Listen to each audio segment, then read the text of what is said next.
Good morning and welcome to Morning Moments. We are going to continue our teaching on communication skills, and we are going to be looking. Last week we talked about decoding. The week before that is the receiving of the message, and now the very important part is feedback.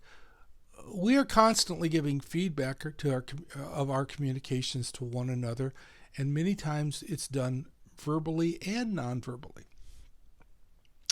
When I'm standing in front of a classroom and teaching a classroom, if I'm on site, it's so much nicer in ways to go on site. Haven't been able to do a lot of on-site teaching because of travel bans and such. But when I'm on site and I can look in the audience or look at the participants in my class, and I say something, then they go. They give me that puzzled look. I'm thinking, they may not quite understand what I was trying to say. They're not understanding the words coming out of my mouth. Maybe I need to put this in a different way. And so sometimes those nonverbals is actually feedback. Or another feedback. Yeah. Let me tell you, I was raised in a pastor's home, and I was even a pastor for a couple churches. And one thing I discovered real early on in church is just because somebody's looking at you and going, nodding their head, doesn't mean they're listening. They're just one of those bobbleheads in church going, What am I going to do? Going to cook for supper and for dinner, Sunday dinner, and what I got to do this week. And they're just not nodding their head. But you think that you're really doing a great job communicating. So sometimes feedback can be deceiving. And sometimes it's helpful to have that feedback, especially the encouragement of a head nod or that puzzled look like, what is he talking about?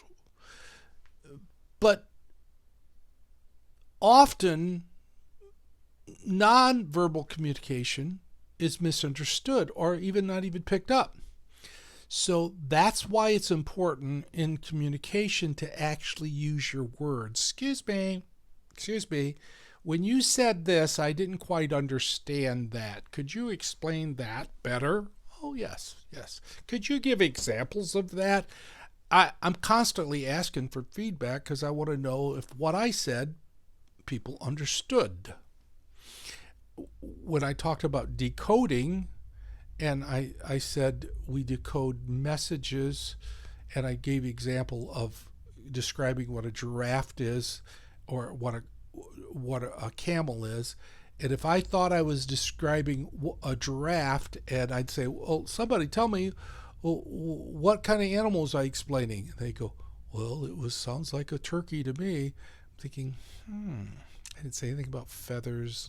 I said long neck. There's a problem here. All right. So within the world of feedback, then when we get feedback, then we go back through. Remember all the things I talked about the last few weeks about the different elements. Then we start looking and go, where did the communication fall apart? What can I do to be a better communicator?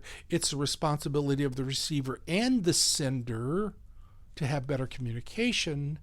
So maybe I shouldn't try to talk to him in the fourth quarter of the football game with 2 minutes to go and it's a tied game.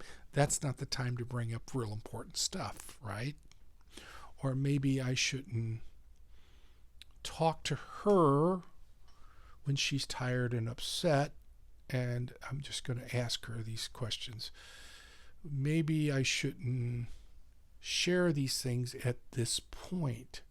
Well, could be that if we listen to feedback, the feedback could tell us what elements that we talked about in the last several weeks is the problem with our communication. And it could be more than one thing. It could be the encoding, the decoding, the channel, the message, the timing of the message. It could be a lot of things, but we do not know that unless we get feedback, because feedback is always a gift. And the feedback tells us what we can improve on.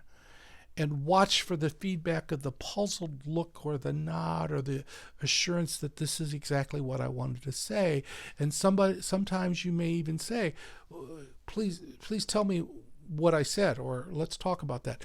There's been times in couples therapy and couples counseling I've turned to people and said, okay, here's what I want you to do this week. Okay, because you two are having a hard time communicating. For the next week, I want you, whenever you say something to your partner, your couple here, they cannot respond to you until they've told you what you just said, and words that you can say, yes, that's exactly what I said. It makes communications really long, but it also corrects some problems.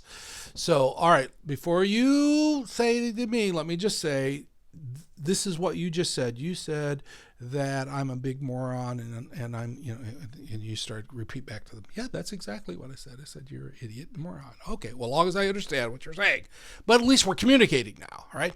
So the important thing sometimes is making sure that we understand what each other's saying so we can get back to the original source, because the original source is what was in my head, and now I want to get it out of my head so that you can understand it. And I don't know that if you got the original message unless I've given you feedback and say, this is what I heard you say. Oh, no, that's not what I said. Well, how did you not hear that? Well, I don't know. Then go back and figure the elements out. Go back through all those elements I talked about the last several weeks. And once you do that, you can have better communication. That could be some of the problems. Your anger is your communication skills. We're going to move on next week, and we'll talk about some other subjects. But I wanted to take some time to get several weeks in a row and talk about improving communication skills. And now we're going to continue with more of the anger management and the journey to the other side of bitterness.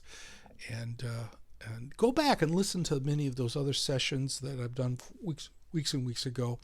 Shoot me a message if you have a question, and we can communicate. There's a good friend of mine that shot me a message, and we talked on the phone. If I could help you, let me know, and maybe you can help me. Maybe I always are open to some feedback, as I always say, to be able to help me make a message clearer. Thank you so much for joining me, and I will see you next week as we continue on the anger management, and keep coming back every day for some more morning moments. And you all keep safe, and thank you.